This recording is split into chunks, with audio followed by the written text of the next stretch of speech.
ਬਾਈ ਜੀ ਨਵੀਂ DD15 ਚਲਾਉਂਦੇ ਜਾਂ ਬੇਕਾਰ Max Force Cummins ISX Volvo Mercedes Sprinter ਜਿਹੀ ਮੋਟਰ ਹੋਵੇ ਤੇਲ ਹੋਰ ओरिजिनल ਫਿਲਟਰ ਤਾਂ ਚੇਂਜ ਕਰਾਉਣਾ ਹੀ ਆ ਜਾਓ ਫਿਰ quick truck lube truck servicing ਵਾਹ ਭਾਈ ਵਾਹ ਕੋਈ ਅਪਾਇੰਟਮੈਂਟ ਨਹੀਂ ਡਰਾਈਵ ਥਰੂ ਫੈਸਿਲਿਟੀ ਯੂਜ਼ ਕਰੋ ਦੋ ਲੋਕੇਸ਼ਨਸ ਤੁਸੀਂ ਜਾਣਦੇ ਹੀ ਹੋ ਐਗਜ਼ਿਟ 268 ਔਨ ਹਾਈਵੇ 401 ਔਰ exit 5 on QEW quick truck lube ਖੁਸ਼ ਹੋ ਕੇ ਪਰਤੋਗੇ ਮੰਨ ਲਓ 519 0660 5196220660 QTL because we care. Quick Truck Lube.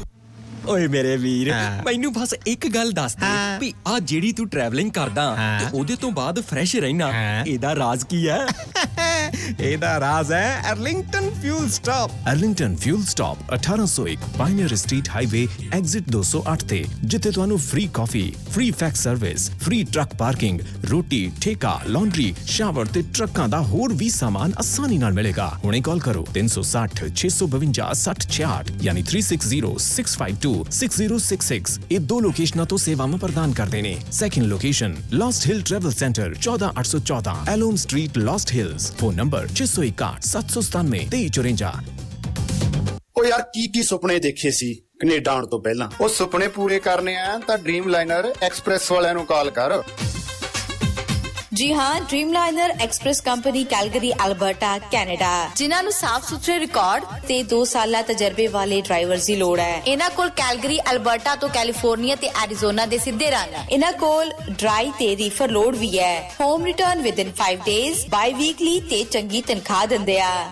ਔਰ ਹਾਂ, ਸਿੰਗਲ ਤੇ ਟੀਮਸ ਦੋਨਾਂ ਨੂੰ ਹਾਇਰ ਕਰਦੇ ਨੇ। ਵਧੇਰੇ ਜਾਣਕਾਰੀ ਲਈ ਕਾਲ 403 404 9501 403 404 9501। ਡ੍ਰੀਮਲਾਈਨਰ express company Calgary Alberta Canada.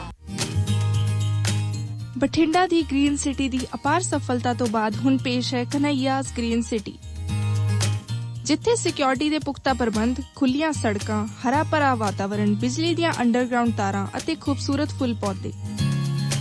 Landscaping ਅਤੇ ਨਿਰਮਾਣ ਕਾਰਜ ਚੱਲ ਰਹੇ ਨੇ ਤੇਜ਼ੀ ਨਾਲ। ਇਸ ਤੋਂ ਪਹਿਲਾਂ ਕਿ ਸਾਰੇ ਪਲਾਟ ਬੁੱਕ ਹੋ ਜਾਣ, ਸੰਪਰਕ ਕਰੋ 855600 2064 ਅਤੇ 8556 02071। ਟਰੱਕਿੰਗ ਵਾਲੇ ਵੀਰੋ ਧਿਆਨ ਨਾਲ ਸੁਣੋ, ਟਰੱਕ ਜਿੱਦਾਂ ਦਾ ਵੀ ਚਲਾਉਣੇ ਹੋ, ਮੈਨੂਅਲ ਜਾਂ ਆਟੋਮੈਟਿਕ, ਕੁਇਕ ਟਰੱਕ ਲਿਊਬ ਚੇਤੇ ਆਹੀ ਨਾ ਰੱਖਿਓ। ਟਰੱਕ ਦੀ ਵਧੀਆ ਸਰਵਿਸ ਲਈ ਕੁਇਕ ਟਰੱਕ ਲਿਊਬ। ਲਓ ਜੀ ਤੀਜੀ ਲੋਕੇਸ਼ਨ ਵੀ ਖੋਲਤੀ ਆ, ਐਗਜ਼ਿਟ 579 ਫਰਮ ਹਾਈਵੇ 401 ਇਨ ਨਾਪਨੀ। ਆਹੋ ਜੀ ਕੋਈ ਅਪਾਇੰਟਮੈਂਟ ਨਹੀਂ, drive through facility, exit 579 firm highway 401 in ਨਾਪਨੀ। Quick truck lube, the one stop shop, 5196220660 ਜਾਂ quicktruckliube.com। QTL because we care. Truck Lube. JB Truck Repair, Yuba City, Certified Cummins, Detroit Freightliner, Western Star, Volvo, Caterpillar ਅਤੇ Series 60 engines, international ਅਤੇ automatic ਟਰਾਂਸਮਿਸ਼ਨਸ, 5 ਸਾਲ ਦਾ ਫ੍ਰੇਟਲਾਈਨ dealership ਦਾ experience. ਇਹ engine, truck, trailer, AC, electrical, DPF, DEF repair ਕਰਦੇ ਹਨ। Transmission, rear and, brakes, oil change ਕਰ ਦਿੰਦੇ ਹਨ। Certified 90 ਡੇ DOT inspection ਅਤੇ certified annual federal DOT inspection ਕਰਦੇ ਹਨ। 100 ਮਾਈਲ ਦੇ ਰੇਡੀਅਸ ਵਿੱਚ ਰੋਡ ਅਸਿਸਟੈਂਸ 24/7। ਨਵੇਂ ਕਸਟਮਰਸ ਲਈ 10% ਡਿਸਕਾਊਂਟ। ਹਫਤੇ ਦੇ 7 ਦਿਨ ਸਵੇਰੇ 7 ਤੋਂ ਸ਼ਾਮੀ 7 ਵਜੇ ਤੱਕ ਖੁੱਲੇ ਰਹਿੰਦੇ ਹਨ। ਹੋਰ ਜਾਣਕਾਰੀ ਲਈ ਕਾਲ ਜਗਰੂਪ ਬੋਇਲ 916 696 0634 ਜਾਂ ਜਗਰਾਜ ਬਲ 530 339 15। Address 3894 rail road avenue, Yuba city. ਇੱਥੇ ਹੁਣ ਟਰੱਕਾਂ ਦੇ ਯੂਜ਼ਡ ਤੇ ਬ੍ਰਾਂਡ ਨਿਊ ਟਾਇਰ ਵੀ ਮਿਲਦੇ ਹਨ।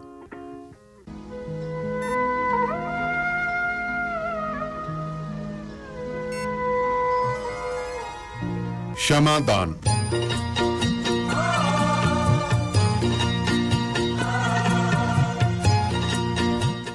ਰੇਡੀਓ ਪੰਜਾਬ ਟੂਡੇ ਦੇ ਪ੍ਰੋਗਰਾਮ ਸ਼ਮਾਦਾਨ ਦੇ ਵਿੱਚ ਮੈਂ ਜਸਪ੍ਰੀਤ ਸਿੰਘ ਆਪ ਸਭ ਜੀ ਦਾ ਇੱਕ ਵਾਰ ਫਿਰ ਤੋਂ ਸਵਾਗਤ ਕਰਦਾ ਹਾਂ।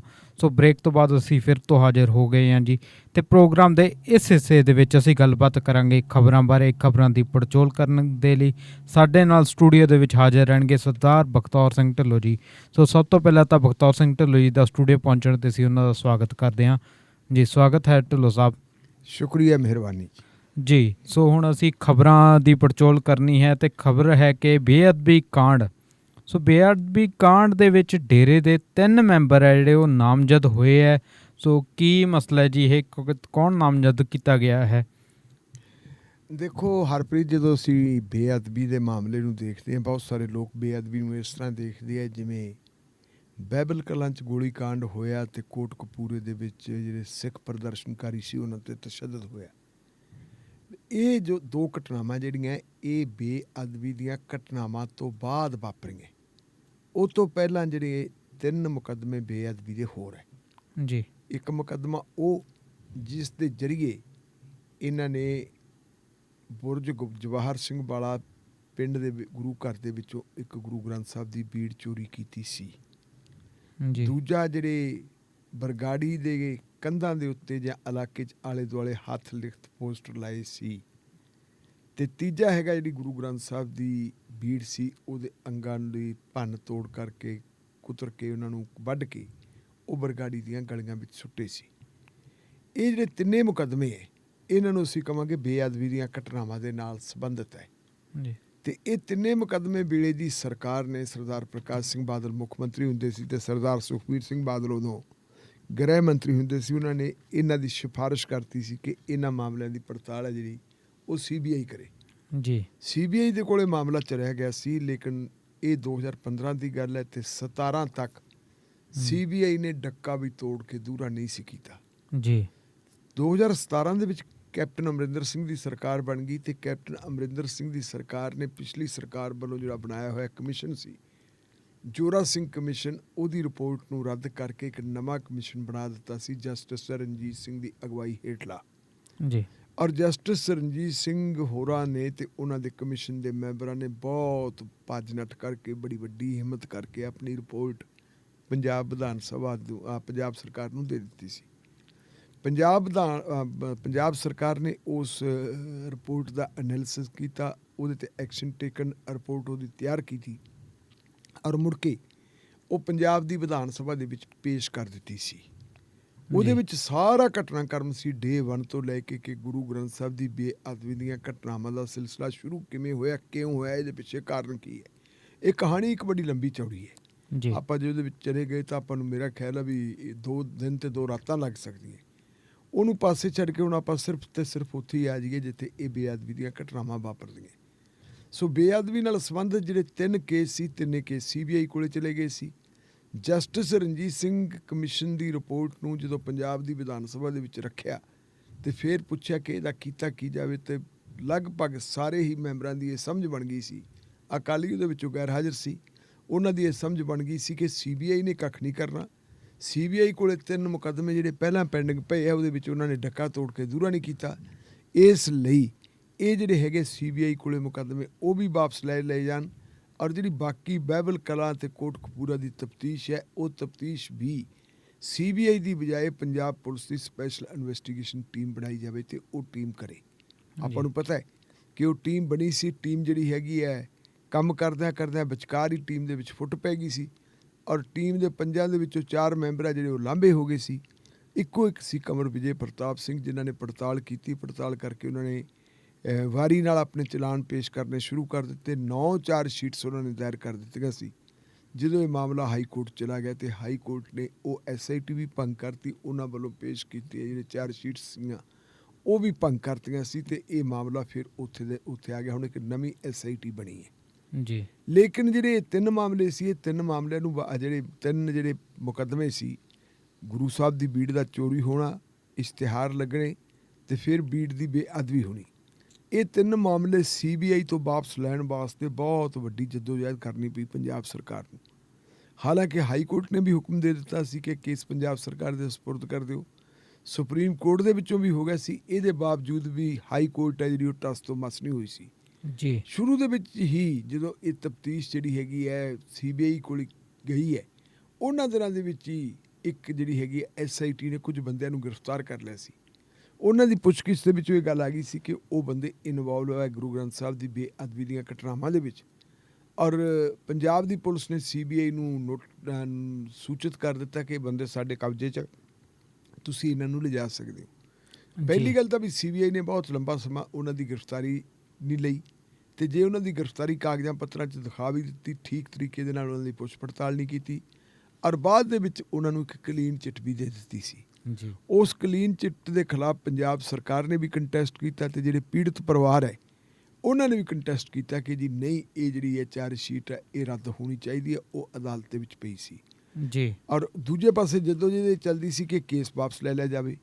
ਖੈਰ ਉਹ ਕਰਦਿਆਂ ਕਰਾਉਂਦਿਆਂ ਅਖੀਰ ਜਦੋਂ ਸਾਰੀਆਂ ਅਦਾਲਤਾਂ ਦੇ ਵਿੱਚੋਂ ਸਾਰੇ ਥਾਵਾਂ ਤੋਂ ਚਾਰਾਜੋਈ ਕਰਦਿਆਂ CBI ਦੇ ਹੱਥ ਪੱਲੇ ਕੱਖ ਨਾ ਪਿਆ, ਸੁਪਰੀਮ ਕੋਰਟ ਦਾ ਫਿਰ ਹੁਕਮ ਆ ਗਿਆ ਕਿ ਇਹ ਮਾਮਲਾ ਪੰਜਾਬ ਸਰਕਾਰ ਦੇ ਸਪੁਰਦ ਕੀਤਾ ਜਾਵੇ ਤੇ ਉਹ ਫਿਰ ਹੁਣ ਪੰਜਾਬ ਸਰਕਾਰ ਦੇ ਸਪੁਰਦ ਹੋ ਗਿਆ ਜੀ। ਪੰਜਾਬ ਸਰਕਾਰ ਨੇ ਇਹਦੀ ਪੜਤਾਲ ਵਾਸਤੇ, ਇਹਦੀ ਤਫਤੀਸ਼ ਵਾਸਤੇ ਇੱਕ SIT ਬਣਾਈ ਸੀ। ਉਹ ਬਾਦਲ ਸਾਹਿਬ ਦੇ ਜ਼ਮਾਨੇ ਤੋਂ ਹੀ ਬਣੀ ਹੋਈ ਸੀ।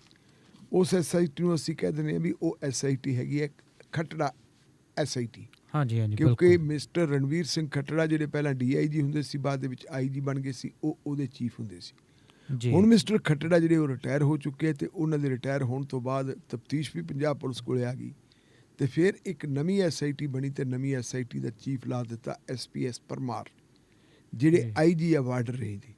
SPS ਪਰਮਾਰ ਹੋਰਾਂ ਕੋਲੇ ਜਦੋਂ ਇਹ ਤਫਤੀਸ਼ ਗਈ ਤੇ ਉਹਨਾਂ ਨੇ ਬੜੀ ਤੇਜ਼ੀ ਨਾਲ ਕੰਮ ਕੀਤਾ।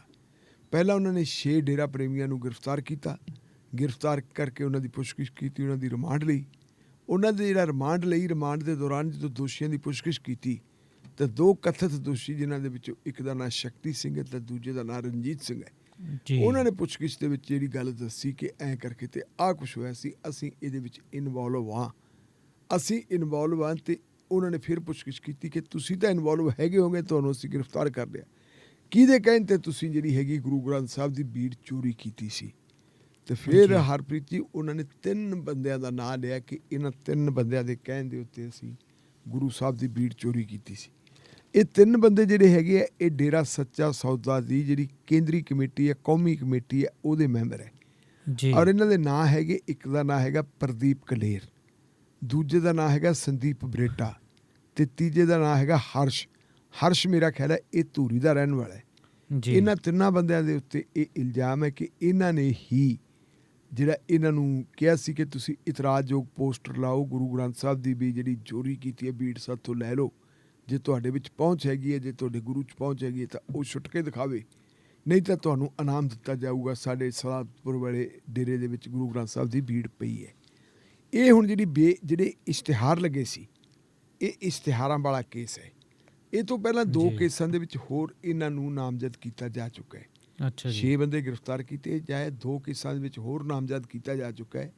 ਉਹ ਕੇਸ ਹੈਗੇ ਹੈ ਜਿਹੜੀ ਗੁਰੂ ਗ੍ਰੰਥ ਸਾਹਿਬ ਦੀ ਬੀੜ ਚੋਰੀ ਹੋਈ ਤੇ ਚੋਰੀ ਹੋਣ ਤੋਂ ਬਾਅਦ ਫਿਰ ਉਹਦੇ ਜਿਹੜੇ ਹੈਗੇ ਆ ਅੰਗ ਫਾੜੇ, ਲੇਕਿਨ ਜਿਹੜੇ ਪੋਸਟਰ ਲਾਏ ਇਹ ਪੋਸਟਰ ਲਾਉਣ ਵਾਲਾ ਕੇਸ ਹੈ।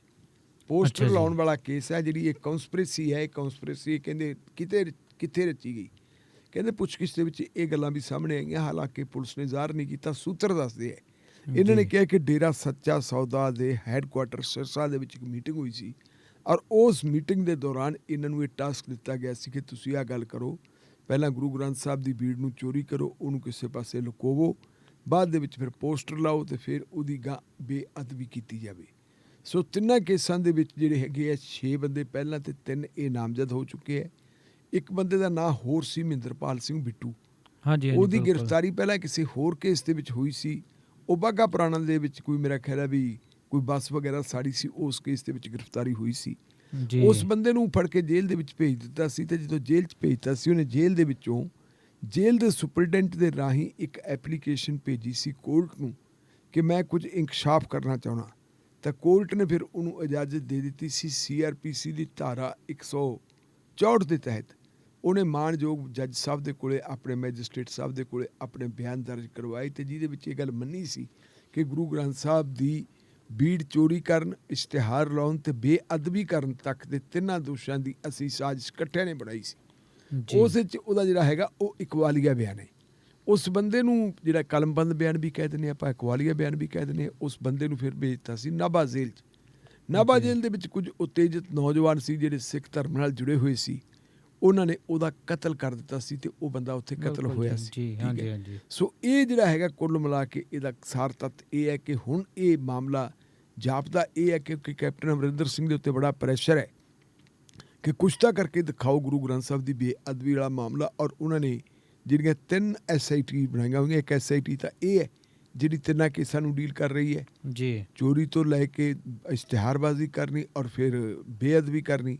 ਅਤੇ ਜਿਹੜੀਆਂ 2 SITs ਹੋਰ ਬਣਾਈਆਂ, ਉਹ SIT ਜਿਹੜੀ ਹੈਗੀ ਕੋਟਕਪੂਰਾ ਗੋਲੀ ਕਾਂਡ ਅਤੇ ਵਹਿਬਲ ਕਲਾ ਗੋਲੀ ਕਾਂਡ ਦੀ ਪੜਤਾਲ ਕਰ ਰਹੀ ਹੈ। ਸੋ ਅਗਲੇ ਦਿਨਾਂ ਦੇ ਵਿੱਚ ਉਹਨਾਂ ਦਾ ਵੀ ਕੋਈ ਨਾ ਕੋਈ ਰਿਜ਼ਲਟ ਸਾਹਮਣੇ ਆਊਗਾ ਔਰ ਉਹ ਕੀ ਜਿਹੜਾ ਕੱਦੂ 'ਚ ਤੀਰ ਮਾਰਦੇ ਆ ਤਾਂ ਆਪਾਂ ਨੂੰ ਉਦੋਂ ਪਤਾ ਲੱਗੂਗਾ। ਲੇਕਿਨ SPS ਪਰਮਾਰ ਸਾਹਿਬ ਦੀ ਜਿਹੜੀ ਹੈਗੀ ਹੈ SIT, ਇਸ SIT ਦਾ ਜਿਹੜਾ ਆਪਣੇ ਸਾਹਮਣੇ ਰਿਜ਼ਲਟ ਹੈ ਉਹ ਇਹ ਹੈ ਕਿ 6 ਬੰਦੇ ਪਹਿਲਾਂ ਫੜ ਲਏ ਸੀ, 3 ਬੰਦੇ ਨਾਮਜ਼ਦ ਕਰ ਦਿੱਤੇ ਹੈ ਔਰ ਇਹ ਤੋਂ ਅੱਗੇ ਇਹਦੇ ਵਿੱਚ ਕੀ ਡੇਰਾ ਮੁਖੀ ਦੀ ਵੀ ਇਨਵੋਲਵਮੈਂਟ ਹੈ, ਇਹ ਸਵਾਲ ਹਜੇ ਤੱਕ ਜਿਹੜਾ ਹੈਗਾ ਉਹ ਉਹਦੇ ਪਿੱਛੇ ਇੰਟੈਰੋਗੇਸ਼ਨ ਸਾਈਨ ਲੱਗਿਆ ਹੋਇਆ। ਬਿਲਕੁਲ ਸਵਾਲੀਆ ਨਿਸ਼ਾਨ ਲੱਗਿਆ ਹੈ ਕਿ ਕੀ ਡੇਰੇ ਦੇ ਮੁਖੀ ਦੀ ਪੁੱਛਗਿੱਛ ਕੀਤੀ ਜਾ ਸਕਦੀ ਹੈ ਕਿ ਨਹੀਂ। ਜੇ ਪਿੱਛੇ ਆਪਾਂ ਦੇਖੀਏ ਤਾਂ ਪਿੱਛੇ ਜਦੋਂ ਇਹ ਤਫਤੀਸ਼ ਹੁੰਦੀ ਸੀ ਉਸ ਵੇਲੇ ਕੁੰਵਰ ਵਿਜੇ ਪ੍ਰਤਾਪ ਸਿੰਘ ਨੇ ਕਾਫੀ ਕੋਸ਼ਿਸ਼ ਕੀਤੀ ਸੀ ਕਿ ਡੇਰਾ ਮੁਖੀ ਨੂੰ ਪ੍ਰੋਡਕਸ਼ਨ ਬਰੰਟ 'ਤੇ ਲਿਆਂਦਾ ਜਾਵੇ, ਲੇਕਿਨ ਉਹ ਪ੍ਰੋਡਕਸ਼ਨ ਬਰੰਟ ਲੈਣ ਦੇ ਵਿੱਚ ਸ਼ਾਇਦ ਕੋਈ ਤਕਨੀਕੀ ਜਾਂ ਕਾਨੂੰਨੀ ਦਿੱਕਤ ਆ ਗਈ ਹੋਵੇ। ਫਿਰ ਇਹਨਾਂ ਨੇ ਇਹ ਵੀ ਪ੍ਰਵਾਨਗੀ ਮੰਗੀ ਸੀ ਹਰਿਆਣਾ ਸਰਕਾਰ ਤੋਂ ਕਿ ਡੇਰਾ ਮੁਖੀ ਤੋਂ ਜੇਲ੍ਹ ਦੇ ਅੰਦਰ ਹੀ ਸਾਨੂੰ ਪੁੱਛਗਿੱਛ ਕਰਨ ਦੀ ਇਜਾਜ਼ਤ ਦਿੱਤੀ ਜਾਵੇ ਔਰ ਪੁਲਿਸ ਪਾਰਟੀ ਉੱਥੇ ਪਹੁੰਚ ਵੀ ਗਈ ਸੀ, ਪਰ ਜੇਲ੍ਹ ਪ੍ਰਸ਼ਾਸਨ ਨੇ ਉਹਨਾਂ ਨੂੰ ਇਹ ਪ੍ਰਵਾਨਗੀ ਨਹੀਂ ਸੀ ਦਿੱਤੀ ਕਿ ਉਹਨਾਂ ਦੀ ਕੋਈ ਪੁੱਛਗਿੱਛ ਕਰ ਸਕਣ। ਸੋ ਉਹ ਮਾਮਲਾ ਉੱਥੇ ਦਾ ਉੱਥੇ ਟਿਕਿਆ ਹੋਇਆ। ਹੁਣ ਇਹ ਦੇਖਣੀ ਹੈ ਕਿ ਨਵੀਂ SIT ਡੇਰਾ ਮੁਖੀ ਨੂੰ ਸ਼ਾਮਲ ਤਫਤੀਸ਼ ਕਰਦੀ ਹੈ ਤਾਂ ਕਿਸ ਤਰੀਕੇ ਨਾਲ ਕਰਦੀ ਹੈ ਜੀ। ਬਿਲਕੁਲ ਜੀ। ਸੋ ਇਹ ਤਾਂ ਅਸੀਂ ਖਬਰ ਬੇਅਦਬੀ ਕਾਂਡ ਨਾਲ ਜੁੜੀ ਹੋਈ। ਅਗਲੀ ਜਿਹੜੀ ਖਬਰ ਮੈਂ ਲੈਣਾ ਚਾਹੂੰਗਾ ਉਹ ਹੈ ਜੀ ਬਾਦਲ ਤੇ ਚੌਟਾਲਾ ਪਰਿਵਾਰਾਂ ਦੇ ਬਾਰੇ, ਤੇ ਦੋਨਾਂ ਦੇ ਪਰਿਵਾਰਾਂ ਦੀ ਜਿਹੜੀ ਰਿਹਾਇਸ਼ ਹੈ ਉੱਥੇ ਵੀ ਕਾਲੇ ਝੰਡੇ ਲਹਿਰਾਏ ਗਏ। ਸੋ ਕਿਉਂ ਇਹਨਾਂ ਨੇ ਕਾਲੇ ਝੰਡੇ ਲਹਿਰਾ ਦਿੱਤੇ ਜੀ? ਦੇਖੋ ਗੱਲ ਇਹ ਹੈ ਕਿ ਜਿਹੜਾ ਕਿਸਾਨ ਅੰਦੋਲਨ ਹੈ, ਕਿਸਾਨ ਅੰਦੋਲਨ ਚੱਲਿਆ ਤਾਂ ਬਹੁਤ ਪੁਰਾਣਾ ਹੈ ਜੀ। ਮੇਰਾ ਖਿਆਲ ਹੈ ਵੀ ਇਹਨੂੰ ਤਾਂ ਲਗਭਗ ਸਾਲ ਦੇ ਕਰੀਬ ਹੀ ਹੋਣ ਵਾਲਾ ਹੈ। 5-6 ਮਹੀਨੇ ਤਾਂ ਹੁਣ 6 ਮਹੀਨਿਆਂ ਤੋਂ ਤਾਂ ਲਗਭਗ ਕਿਸਾਨ ਜਿਹੜੇ ਹੈਗੇ ਆ ਉਹ ਦਿੱਲੀ ਦੇ ਆਲੇ ਦੁਆਲੇ ਬੈਠੇ ਹੈ ਜੀ। ਉਹ ਪਲਵਰ ਵੀ ਬੈਠੇ ਆ, ਉਹ ਸ਼ਾਹਜਹਾਂਪੁਰ ਵੀ ਬੈਠੇ ਹੈ, ਉਹ ਸਿੰਘੂ ਵੀ ਬੈਠੇ ਹੈ, ਉਹ ਗਾਜ਼ੀਪੁਰ ਵੀ ਬੈਠੇ ਹੈ ਅਤੇ ਉਹ ਟਿਕਰੀ 'ਤੇ ਵੀ ਬੈਠੇ ਹੈ। ਦਿੱਲੀ ਦੀ ਚਾਰੇ ਪਾਸਿਓਂ ਘੇਰਾਬੰਦੀ ਕੀਤੀ ਹੋਈ ਹੈ, ਲੇਕਿਨ ਇਸ ਘੇਰਾਬੰਦੀ ਦੇ ਵਿੱਚ ਲੋਕਾਂ ਨੂੰ ਇਹ ਛੋਟਾਂ ਵੀ ਦਿੱਤੀਆਂ ਹੋਈਆਂ ਕਿ ਉਹ ਚੱਲ ਸਕਣ, ਉਹ ਆਪਣਾ ਵਿਚਰ ਸਕਣ। ਇਹ ਠੀਕ ਹੈ ਕਿ ਕੁਝ ਲੋਕਾਂ ਨੂੰ ਦਿੱਕਤ ਆ ਰਹੀ ਹੈ, ਉਹਨਾਂ ਨੂੰ ਰਸਤੇ ਲੰਬੇ ਪੈ ਰਹੇ ਹੈ, ਕਿਤੇ ਨਾ ਕਿਤੇ ਕੋਈ ਬਲੌਕੇਜ ਵਗੈਰਾ ਲੱਗ ਜਾਂਦਾ ਹੈ ਜੀ। ਲੇਕਿਨ 6 ਮਹੀਨਿਆਂ ਤੋਂ ਕਿਸਾਨ ਉੱਥੇ ਬੈਠੇ ਹੈ ਅਤੇ ਕੱਲ੍ਹ ਇਹਨਾਂ ਨੂੰ 6 ਮਹੀਨੇ ਪੂਰੇ ਹੋਏ ਸੀ ਅਤੇ ਕੱਲ੍ਹ ਹੀ ਸਾਡੇ ਦੇਸ਼ ਦੇ ਪ੍ਰਧਾਨ ਮੰਤਰੀ ਨਰਿੰਦਰ ਮੋਦੀ ਸਾਹਿਬ ਦੀ ਹਕੂਮਤ ਦੇ ਵੀ 7 ਸਾਲ ਪੂਰੇ ਹੋ ਗਏ ਹੈ ਜੀ। ਸੋ ਇਹ 2 ਮੌਕੇ ਹੈ ਕਿ ਆਪਣੀ 6 ਮਹੀਨੇ ਅਤੇ ਉਧਰ 7 ਸਾਲ।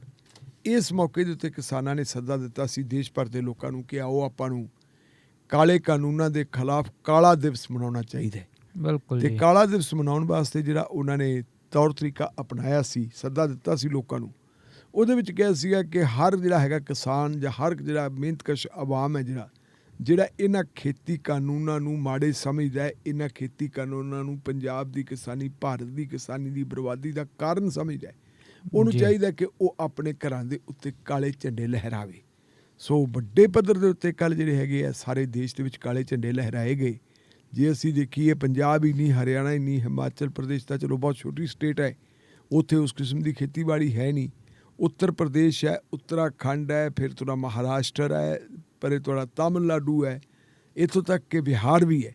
ਇਹਨਾਂ ਸਟੇਟਾਂ ਦੇ ਵਿੱਚ ਬਹੁਤ ਵੱਡੇ ਪੱਧਰ ਦੇ ਉੱਤੇ ਲੋਕਾਂ ਨੇ ਕਾਲੇ ਝੰਡੇ ਲਾਏ ਹੈ ਆਪਣੇ ਮਕਾਨਾਂ ਦੇ ਉੱਤੇ, ਆਪਣੀਆਂ ਗੱਡੀਆਂ ਦੇ ਉੱਤੇ, ਟਰੈਕਟਰਾਂ ਦੇ ਉੱਤੇ, ਕਾਰਾਂ ਦੇ ਉੱਤੇ ਵੀ ਕਾਲੇ ਝੰਡੇ ਲਾਏ ਹੈ, ਬਾਈਕਸ ਦੇ ਉੱਪਰ ਵੀ ਕਾਲੇ ਝੰਡੇ ਲਾਏ ਹੈ। ਇੱਥੋਂ ਤੱਕ ਕਿ ਬਹੁਤ ਸਾਰੇ ਲੋਕਾਂ ਨੇ ਆਪਣੇ ਜਿਹੜੇ ਗਲਾਂ ਦੇ ਵਿੱਚ, ਉਹਨਾਂ ਦੇ ਤਣ ਦੇ ਉੱਤੇ ਜਿਹੜੇ ਕੱਪੜੇ ਹੈ ਉਹ ਵੀ ਕਾਲੇ ਪਹਿਨੇ ਹੋਏ ਸੀ। ਜੇ ਕਿਸੇ ਕੋਲ ਇਹ ਪੁੱਜਤ ਨਹੀਂ ਸੀ ਕਿ ਉਹ ਕਾਲੀ ਦਸਤਾਰ ਨਹੀਂ ਬੰਨ੍ਹ ਸਕਦਾ, ਉਹਦੇ ਕੋਲ ਕਾਲੇ ਕੱਪੜੇ ਨਹੀਂ ਸੀਗੀ, ਤਾਂ ਫਿਰ ਉਹਨੇ ਆਪਣੀਆਂ ਬਾਹਾਂ ਦੇ ਉੱਤੇ ਕਾਲੀਆਂ ਪੱਟੀਆਂ ਬੰਨ੍ਹ ਲਈਆਂ ਸੀ ਜੀ। ਕਈਆਂ ਨੇ ਆਪਣੀਆਂ ਪੱਗਾਂ ਦੇ ਉੱਤੇ ਕਾਲੀਆਂ ਪੱਟੀਆਂ ਬੰਨ੍ਹ ਲਈਆਂ ਸੀ। ਉਹਨਾਂ ਨੇ ਪ੍ਰੋਟੈਸਟ ਕੀਤਾ ਸੀ ਭਾਰਤ ਸਰਕਾਰ ਨੂੰ ਇਹ ਅਹਿਸਾਸ ਕਰਾਉਣ ਵਾਸਤੇ ਕਿ ਤੁਹਾਨੂੰ ਲੱਗਦੀ ਹੈ ਕਿ ਕਿਸਾਨ ਥੱਕ ਗਿਆ, ਕਿਸਾਨ ਟੁੱਟ ਗਿਆ, ਕਿਸਾਨ ਥੱਕਿਆ ਨਹੀਂ, ਕਿਸਾਨ ਟੁੱਟਿਆ ਨਹੀਂ, ਕਿਸਾਨ ਗਰਜਦਾ ਹੈ। ਅਤੇ ਕਿਸਾਨ ਜਿਹੜਾ ਹੈਗਾ ਉਦੋਂ ਤੱਕ ਗਰਜਦਾ ਰਹੂਗਾ ਜਿੰਨੀ ਦੇਰ ਤੱਕ ਉਹਨਾਂ ਦੀਆਂ ਮੰਗਾਂ ਪੂਰੀਆਂ ਨਹੀਂ ਹੁੰਦੀਆਂ, 3 ਕਾਲੇ ਕਾਨੂੰਨ ਵਾਪਸ ਨਹੀਂ ਹੁੰਦੇ ਅਤੇ MSP ਵਾਲਾ ਕਾਨੂੰਨ ਹੈ ਜਿਹੜਾ ਇਹ ਉਹਨਾਂ ਨੂੰ ਨਹੀਂ ਮਿਲਦਾ। ਇਹ ਕਾਨੂੰਨੀ ਰੂਪ ਦੇ ਵਿੱਚ ਤੁਸੀਂ MSP ਨੂੰ ਮਾਨਤਾ ਨਹੀਂ ਦਿੰਦੇ ਜੀ। ਇਸ ਮਾਮਲੇ ਦੇ ਉੱਤੇ ਮਤਲਬ ਜਿਹੜਾ ਹੈਗਾ ਉਹਨਾਂ ਨੇ ਕੱਲ੍ਹ ਜਿਹੜੇ ਪ੍ਰੋਟੈਸਟ ਕੀਤੇ ਹੈ। ਔਰ ਕੱਲ੍ਹ ਜਿਹੜੀ ਹੈਗੀ ਆ ਸਾਡਾ ਗਾਜ਼ੀਪੁਰ ਬਾਰਡਰ ਦੇ ਉੱਤੇ ਥੋੜ੍ਹੀ ਜਿਹੀ ਖਿੱਚ ਧੂਵੀ ਹੋਈ ਹੈ ਪੁਲਿਸ ਦਰਮਿਆਨ ਔਰ ਕਿਸਾਨਾਂ ਦੇ ਦਰਮਿਆਨ, ਕਾਰਨ ਇਹ ਸੀ ਕਿ ਉੱਥੇ ਮਿਸਟਰ ਰਕੇਸ਼ ਸਿੰਘ ਟਕੈਤ ਖੁਦ ਬੈਠੇ ਹੋਏ ਆ। ਰਕੇਸ਼ ਸਿੰਘ ਟਕੈਤ ਤੁਹਾਨੂੰ ਪਤਾ ਵੀ ਇਸ ਵੇਲੇ ਇਸ ਅੰਦੋਲਨ ਦਾ ਚਿਹਰਾ ਹੈ। ਰਕੇਸ਼ ਸਿੰਘ ਟਕੈਤ ਹੋਰਾਂ ਨੇ ਕੋਸ਼ਿਸ਼ ਕੀਤੀ ਸੀ ਪ੍ਰਧਾਨ ਮੰਤਰੀ ਸਾਹਿਬ ਦਾ ਵੀ ਅਸੀਂ ਪੁਤਲਾ ਫੂਕਣਾ ਹੈ, ਔਰ ਜਦੋਂ ਸੜਕ ਦੇ ਐਨ ਵਿਚਕਾਰ ਆ ਕੇ ਪੁਤਲਾ ਫੂਕਣਾ ਚਾਹੁੰਦੇ ਸੀ ਤਾਂ ਪੁਲਿਸ ਨੇ ਉਹਨਾਂ ਨੂੰ ਪੁਤਲਾ ਫੂਕਣ ਤੋਂ ਰੋਕਿਆ। ਅੱਛਾ ਜੀ। ਉਹਨਾਂ ਨੇ ਕਿਹਾ ਨਹੀਂ ਅਸੀਂ ਨਹੀਂ ਰੁਕਣਾ, ਇਸ ਤਾਂ ਇਹ ਕੁਛ ਕਰਾਂਗੇ। ਉੱਥੇ ਕੁਛ ਧੱਕਾ ਮੁੱਕੀ ਵੀ ਹੋਈ ਹੈ, ਆਪਸ ਵਿੱਚ ਖਿੱਚ ਧੂ ਵੀ ਹੋਈ ਹੈ। ਪੁਲਿਸ ਨੇ ਕਿਸਾਨਾਂ ਨਾਲ ਕੀਤੀ ਹੈ ਤੇ ਕਿਸਾਨਾਂ ਨੇ ਪੁਲਿਸ ਨਾਲ ਕੀਤੀ ਹੈ ਜੀ। ਅਲਟੀਮੇਟਲੀ ਕਿਸਾਨ ਜਿਹੜੇ ਹੈਗੇ ਕਾਮਯਾਬ ਹੋ ਗਏ ਤੇ ਉਹਨਾਂ ਨੇ ਉਹ ਪੁਤਲਾ ਫੂਕ ਦਿੱਤਾ।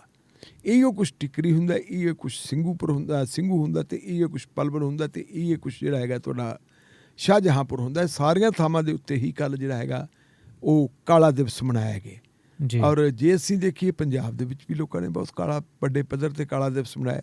ਪੰਜਾਬ ਦੀਆਂ ਰਿਪੋਰਟਾਂ ਤੇ ਇਹ ਆ ਰਹੀਆਂ ਕਿ 80% ਲੋਕਾਂ ਨੇ ਇਹਦੇ ਵਿੱਚ ਪਾਰਟੀਸਪੇਟ ਕੀਤਾ ਹੈ। ਕਿਸੇ ਸਟੇਟ ਦੀ 80% ਦੀ ਆਬਾਦੀ ਇਹੋ ਜਿਹੇ ਪ੍ਰਦਰਸ਼ਨ ਦੇ ਵਿੱਚ ਪਾਰਟੀਸਪੇਟ ਕਰਦੀ ਹੈ। ਇਹ ਗਿਣਤੀ ਛੋਟੀ ਨਹੀਂ ਹੁੰਦੀ, ਗਿਣਤੀ ਬਹੁਤ ਵੱਡੀ ਹੁੰਦੀ ਹੈ। ਔਰ ਰਾਜਸੀ ਲੋਕਾਂ ਨੇ ਵੀ ਫਿਰ ਇਹਦਾ ਲਾਹਾ ਖੱਟਣ ਦਾ ਯਤਨ ਕੀਤਾ ਹੈ। 26 ਤਾਰੀਖ ਦਾ ਕੱਲ੍ਹ ਦਾ ਦਿਨ ਦਿੱਤਾ ਸੀ, ਲੇਕਿਨ 25 ਤਾਰੀਖ ਨੂੰ ਇਹ ਖਬਰ ਆ ਗਈ ਸੀ ਕਿ ਸਰਦਾਰ ਨਵਜੋਤ ਸਿੰਘ ਸਿੱਧੂ ਨੇ ਆਪਣੀ ਪਟਿਆਲਾ ਵਾਲੀ ਰਿਹਾਇਸ਼ ਦੇ ਉੱਤੇ ਕਾਲਾ ਝੰਡਾ ਲਹਿਰਾ ਦਿੱਤਾ। ਉਹਨਾਂ ਦੀ ਸਰਦਾਰਨੀ ਹੈ ਜਿਹੜੀ ਨਾਲ ਉਹ ਵੀ ਪਾਰਟੀਸਪੇਟ ਕਰ ਰਹੀ ਸੀ ਕਿ ਕਾਲਾ ਝੰਡਾ ਲਹਿਰਾਉਣ ਦੇ ਵਿੱਚ ਉਹਨਾਂ ਦੀ ਮਦਦ ਕਰ ਰਹੀ ਸੀ। ਔਰ ਇਸੇ ਤਰੀਕੇ ਉਹਨਾਂ ਦੀ ਬੇਟੀ ਨੇ ਉਹਨਾਂ ਦੀ ਜਿਹੜੀ ਅੰਮ੍ਰਿਤਸਰ ਵਾਲੀ ਰਿਹਾਇਸ਼ ਹੈ ਉਸ ਰਿਹਾਇਸ਼ ਦੇ ਉੱਤੇ ਕਾਲਾ ਝੰਡਾ ਲਹਿਰਾਇਆ ਸੀ। ਤੇ ਫਿਰ ਇਹ ਦੇਖਾ ਦੇਖੀ ਸਾਰਿਆਂ ਨੂੰ ਹੋ ਗਿਆ ਕਿ ਆਪਾਂ ਵੀ ਲਹਿਰਾਈਏ।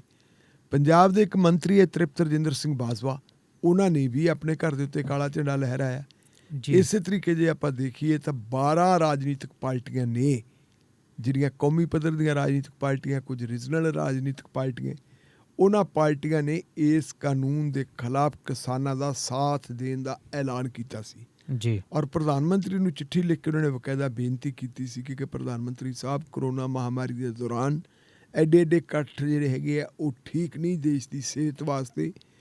ਲੱਖਾਂ ਦੀ ਤਾਦਾਦ ਦੇ ਵਿੱਚ ਕਿਸਾਨ ਬੈਠੇ ਆ ਅਤੇ ਤੁਸੀਂ ਇਹਨਾਂ ਦੇ ਜਿਹੜੇ ਹੈਗੇ ਇਹਨਾਂ ਦੀਆਂ ਜਾਇਜ਼ ਮੰਗਾਂ ਪ੍ਰਵਾਨ ਕਰੋ। ਮੰਗਾਂ ਜਾਇਜ਼ ਹੀ ਹੈ ਔਰ ਇਹਨਾਂ ਨੂੰ ਆਪੋ ਆਪਣੇ ਘਰੇ ਜਾਣ ਦਿਓ। ਨਾਲ ਉਹਨਾਂ ਨੇ ਇਹ ਵੀ ਕਿਹਾ ਸੀਗਾ ਕਿ ਅਸੀਂ ਇਸ ਅੰਦੋਲਨ ਦੇ ਵਿੱਚ ਉਹਨਾਂ ਦਾ ਸਾਥ ਦੇਵਾਂਗੇ ਅਤੇ ਉਹਨਾਂ ਨੇ ਸਾਥ ਦਿੱਤਾ ਵੀ ਹੈ। ਸੁਖਬੀਰ ਸਿੰਘ ਬਾਦਲ ਨੇ ਆਪਣੇ ਵਰਕਰਾਂ ਨੂੰ ਕਹਿ ਦਿੱਤਾ ਸੀਗਾ ਜੀ ਵੀ ਆਪਾਂ ਵੀ ਇਹਨਾਂ ਦਾ ਸਾਥ ਦੇਣਾ, ਔਰ ਉਹਨਾਂ ਨੇ ਵੀ ਗਾਹੇ ਬਗਾਹੇ ਅਕਾਲੀ ਦਲ ਦੇ ਵਰਕਰਾਂ ਨੇ, ਕਿਉਂਕਿ ਜ਼ਿਆਦਾਤਰ ਆਪਾਂ ਨੂੰ ਪਤਾ ਵੀ ਅਕਾਲੀ ਦਲ ਪਿੰਡਾਂ ਦੀ ਪਾਰਟੀ ਹੈ, ਲੋਕਾਂ ਦੀ ਪਾਰਟੀ ਹੈ, ਔਰ ਉਹ ਕਿਸਾਨ ਲੋਕ ਹੈ। ਕਿਸਾਨ ਲੋਕ ਜਿਹੜੇ ਕਿਸਾਨ ਕਿਸੇ ਵੀ ਪਾਰਟੀ ਨਾਲ ਖੜੇ ਆ, ਸਾਰੇ ਕਿਸਾਨ ਮੋਰਚੇ ਨਾਲ ਜ਼ਰੂਰ ਖੜੋਤੇ ਹੈ। ਉਹਨਾਂ ਨੇ ਭਾਵੇਂ ਉਹਨਾਂ ਦੀ ਐਫੀਲੀਏਸ਼ਨ ਕਿਸੇ ਵੀ ਪਾਰਟੀ ਨਾਲ ਹੋਵੇ, ਪਰ ਕਿਸਾਨ ਜਿਹੜੇ ਹੈਗੇ, ਜਿਹੜਾ ਸਾਂਝਾ ਸੰਯੁਕਤ ਕਿਸਾਨ ਮੋਰਚਾ ਹੈ, ਉਹਦੇ ਵੱਲੋਂ ਜਿਹੜੀ ਕਾਲ ਆਉਂਦੀ ਆ ਉਹਦੇ 'ਤੇ ਜ਼ਰੂਰ ਖੜੋਤੇ ਹੈ। ਆਮ ਆਦਮੀ ਪਾਰਟੀ ਵਾਲਿਆਂ ਨੇ ਵੀ ਕੱਲ੍ਹ ਪ੍ਰਸ਼ਾਸਨ ਕੀਤਾ ਹੈ। ਉਹਨਾਂ ਨੇ ਵੀ ਪੰਜਾਬ ਭਵਨ ਦੇ ਸਾਹਮਣੇ ਕੱਲ੍ਹ ਧਰਨਾ ਦਿੱਤਾ। ਮੇਰੇ ਖਿਆਲ ਸੈਕਟਰੀਏਟ ਵਾਸਤੇ ਵੀ ਗਏ ਆ ਚੰਡੀਗੜ੍ਹ। ਸੋ ਸਾਰੀਆਂ ਹੀ ਰਾਜਨੀਤਿਕ ਪਾਰਟੀਆਂ ਨੇ ਵੱਖਰੇ ਵੱਖਰੇ ਢੰਗ ਦੇ ਨਾਲ ਆਪਣੇ ਪ੍ਰੋਟੈਸਟ ਕੀਤੇ ਹੈ। ਲੇਕਿਨ 2 ਪ੍ਰੋਟੈਸਟ ਜਿਨ੍ਹਾਂ ਦਾ ਆਪਾਂ ਜ਼ਿਕਰ ਕਰਨਾ ਚਾਹਾਂਗੇ ਉਹ ਇੱਕ ਵੱਖਰੇ ਹੈ, ਉਹ ਹੈ ਕਾਲੇ ਝੰਡੇ ਲਾਉਣ। ਕਾਲਾ ਝੰਡਾ ਇੱਕ ਤਾਂ ਜੀ ਲਾਇਆ ਸਰਦਾਰ ਸ਼੍ਰੀ ਅਭੈ ਸਿੰਘ ਚੌਟਾਲਾ ਨੇ। ਅਭੈ ਸਿੰਘ ਚੌਟਾਲਾ ਚੌਧਰੀ ਦੇਵੀ ਲਾਲ ਦੇ ਪੋਤਰੇ ਹੈ ਅਤੇ ਚੌਧਰੀ ਦੇਵੀ ਲਾਲ ਨੂੰ ਮੰਨਿਆ ਜਾਂਦਾ ਹੈ ਕਿ ਚੌਧਰੀ ਚਰਨ ਸਿੰਘ ਤੋਂ ਬਾਅਦ ਦੂਜਾ ਕਿਸਾਨ ਆਗੂ ਭਾਰਤ ਦਾ ਉਹ ਹੈ ਜਿਹਨੂੰ ਕਿਸਾਨਾਂ ਦਾ ਮਸੀਹੇ ਵਜੋਂ ਯਾਦ ਕੀਤਾ ਜਾਂਦਾ ਹੈ। ਉਹ ਭਾਰਤ ਦੇ ਡਿਪਟੀ ਮੁੱਖ ਮੰਤਰੀ ਵੀ ਰਹੇ ਆ, ਹਰਿਆਣੇ ਦੇ ਕਈ ਵਾਰੀ ਉਹ ਮੁੱਖ ਮੰਤਰੀ ਵੀ ਰਹੇ ਆ। ਪੰਜਾਬ ਦੀ ਕੈਰੋ ਵਜ਼ਾਰਤ ਵੇਲੇ ਉਹ ਕਾਂਗਰਸ ਪਾਰਟੀ ਦੇ ਵਿੱਚ ਹੁੰਦੇ ਸੀ, ਉਸ ਵੇਲੇ ਇੱਥੇ ਵੀ ਉਹ ਵਜ਼ੀਰ ਰਹੇ ਹੈ ਔਰ ਫਿਰ ਉਹ ਮਤਲਬ ਸੁਰਗ ਸੁਧਾਰ ਗਏ ਸੀ। ਉਹਨਾਂ ਦਾ ਬੇਟੇ ਹੈ 2, ਉਹਨਾਂ ਦੇ ਬੇਟੇ 3-4 ਹੈ। ਇੱਕ ਦਾ ਨਾਮ ਪ੍ਰਤਾਪ ਸਿੰਘ ਹੈ, ਰਣਜੀਤ ਸਿੰਘ ਹੈ, ਔਰ ਹੈਗਾ ਤੁਹਾਡਾ ਓਮ ਪ੍ਰਕਾਸ਼ ਚੌਟਾਲਾ। ਓਮ ਪ੍ਰਕਾਸ਼ ਚੌਟਾਲਾ ਦੇ ਬੇਟੇ ਜਿਹੜੇ ਹੈਗੇ ਅੱਗੇ 2 ਹੈ। ਸੋ ਇਹਨਾਂ ਨੇ ਇੱਕ ਪਰਿਵਾਰ ਹੈ, ਇਹਨਾਂ ਨੂੰ ਆਪਾਂ ਕਹਿ ਸਕਦੇ ਹਾਂ ਕਿਸਾਨੀ ਨਾਲ ਜੁੜਿਆ ਹੋਇਆ ਪਰਿਵਾਰ ਹੈ, ਲਹਿਰਾਂ ਨਾਲ ਜੁੜਿਆ ਹੋਇਆ ਪਰਿਵਾਰ ਹੈ।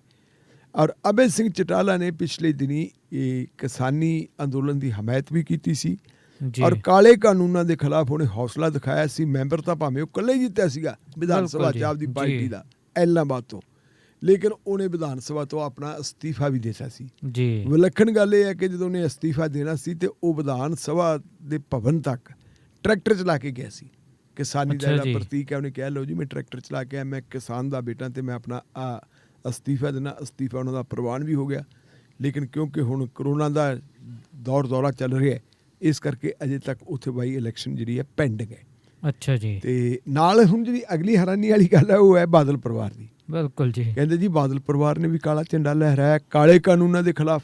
ਇਹ ਥੋੜ੍ਹੀ ਜਿਹੀ ਹੈਰਾਨੀ ਹੁੰਦੀ ਹੈ ਜੀ। ਹੈਰਾਨੀ ਇਸ ਕਰਕੇ ਹੁੰਦੀ ਹੈ ਕਿ ਜਦੋਂ ਕਾਲੇ ਕਾਨੂੰਨਾਂ ਤੋਂ ਪਹਿਲਾਂ 3 ਆਰਡੀਨੈਂਸ ਆਏ ਹੈ ਕਾਲੇ ਕਾਨੂੰਨਾਂ ਵਰਗੇ ਸੀ ਜੀ, ਕਿਉਂਕਿ ਆਰਡੀਨੈਂਸ ਦਾ ਮਤਲਬ ਹੁੰਦਾ ਹੈ ਕਿ 2 ਸੈਸ਼ਨਾਂ ਦੇ ਦਰਮਿਆਨ ਦਾ ਜਿਹੜਾ ਪੀਰੀਅਡ ਹੈ ਜੀ, ਜਦੋਂ ਵਿਧਾਨ ਸਭਾ 'ਚੋਂ ਜਾਂ ਲੋਕ ਸਭਾ ਆਪਣਾ ਪਾਰਲੀਮੈਂਟ ਦੇ ਵਿੱਚੋਂ ਕਾਨੂੰਨ ਪਾਸ ਨਹੀਂ ਕਰਵਾਇਆ ਜਾ ਸਕਦਾ, ਉਦੋਂ ਟੈਂਪਰੇਰੀਲੀ 6 ਮਹੀਨਿਆਂ ਵਾਸਤੇ ਇੱਕ ਆਰਡੀਨੈਂਸ ਹੋ ਜਾਂਦਾ ਹੈ ਜੀ। ਔਰ ਉਹ ਆਰਡੀਨੈਂਸ ਤੋਂ ਬਾਅਦ ਫਿਰ ਉਹਨੂੰ ਕਾਨੂੰਨ ਬਣਦਾ। ਜਦੋਂ ਆਰਡੀਨੈਂਸ ਜਾਰੀ ਕੀਤੇ ਸੀ ਉਦੋਂ ਬਾਦਲ ਪਰਿਵਾਰ ਨੇ ਉਹਨਾਂ ਆਰਡੀਨੈਂਸਾਂ ਦੀ ਹਮਾਇਤ ਕੀਤੀ ਸੀ। ਬਿਲਕੁਲ ਜੀ। ਸਗੋਂ ਬੀਬੀ ਹਰਸਿਮਰਤ ਕੌਰ ਬਾਦਲ ਤਾਂ ਕੇਂਦਰੀ ਕੈਬਨਿਟ ਦਾ ਹਿੱਸਾ ਸੀ।